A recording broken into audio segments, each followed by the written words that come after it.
morning to the chairperson, honorable judges, sincere timekeeper, teachers and my fellow friends. Today I'm going to tell a story entitled The Little Red Riding Hood. Once upon a time there was a little girl who lived in a village near the forest. Whenever she went out, the little girl wore a Red Riding cloak. So everyone in the village called her Little Red Riding Hood. One morning, Little Red Riding Hood asked her mother if she could go to visit her grandmother, as had been a while since they had seen each other. That's a good idea, her mother said. So they packed a nice basket for Little Red Riding Hood to take to her grandmother. When the basket was ready, the little girl put on her red cloak and kissed her mother goodbye. Remember, go straight to Grandma's house, her mother cautioned. Don't dawdle along the way, and please don't talk to strangers. Those are dangerous. Don't worry, Mommy, I will be careful, said Little Red Riding Hood. But when Little Red Riding Hood noticed some lovely flowers in the woods, she forgot her promise to her mother. She picked a few, watched the butterfly flit about for a while, listened to the frogs croaking, and then picked a few more. Little Red Riding Hood was enjoying the warm summer day so much that she didn't notice a dark shadow approaching out of the forest behind her. Suddenly, the wolf appeared beside her. What are you doing out here, little girl? The wolf asked in a voice as friendly as he could muster. I'm on my way to see my grandma, who lived through the forest near the brook. Little Red Riding Hood replied. Then she realized how late she was and quickly excused herself, rushing down the path to her grandma's house. The wolf, in the meantime, took a shortcut. The wolf, a little out of breath from running, arrived at Grandma's and knocked lightly at the door. Oh, thank goodness, dear. Come in, come in.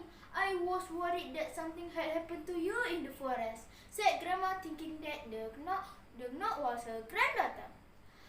The wolf let himself in. Poor Granny did not have time to say another word before the wolf gobbled her up.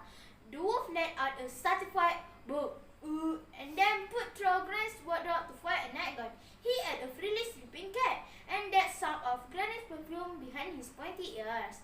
A few minutes later, Red Riding Hood knocked on the door. The wolf jumped into bed and put the covers over his nose. Who is it?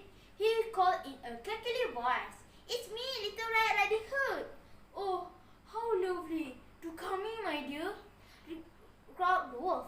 When Little Red Riding Hood entered the little cottage, she could scarcely recognize her grandmother.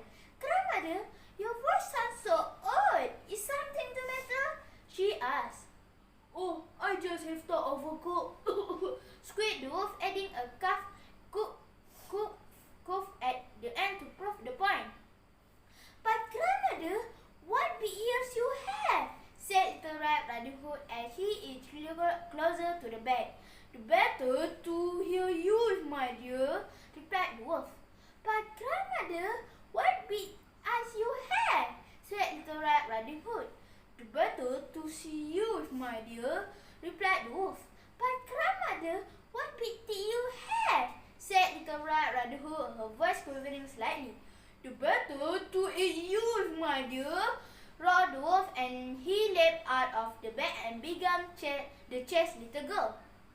Little Red Riding Hood realized that the person in the bed was not her grandmother, but a hungry wolf. She ran across the room and through the door, shouting, "Help! Wolf! Help! Wolf!" as loudly as he could. A woodsman who was chopping logs nearby heard her cry and ran toward the cottage as fast as lightning. He grabbed the wolf and made him spit out the poor grandmother. Oh, Grandma, I was so scared, sobbed Little Red Riding Hood. I will never speak to strangers or dawdle in the forest again. You have learned an important lesson. Thank goodness you shout loud enough for this kind woodsman to hear you. The woodsman knocked out the wolf and carried him into the forest, where he wouldn't bother people any longer. The moral of this story is we should not believe any strangers. Thank you.